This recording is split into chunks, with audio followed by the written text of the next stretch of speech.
பெண் குழந்தை வச்சிருக்கேன் நானு. அந்த 1000 ரூபாய் எனக்கு மிச்சம் படுத்தி அந்த பிள்ளைக்கு ஒரு நகை எடுக்கிறதுக்காக எனக்கு யூஸ் ஆகுது. தோழி விடுதி திட்டம்னு செயல்படுத்தி இருக்காங்க. அது இந்தியாவிலே எங்கேயுமே செயல்படுத்தாத ஒரு திட்டம்.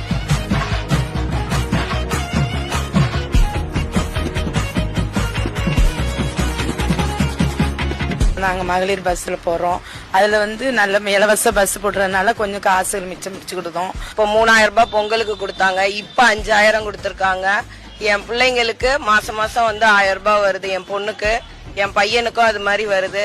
இதனால எங்களுக்கு எல்லாத்துலயுமே நல்லதா இருக்கு. இன்னைக்கு உங்க முன்னால நான் வாக்குறுதிகளோடு நிக்கல, ஒரு சபதத்தோடு நிக்கிறேன். உங்க சுயமரியாதையை பறிக்க நான் யாரையும் அனுமதிக்க மாட்டேன்.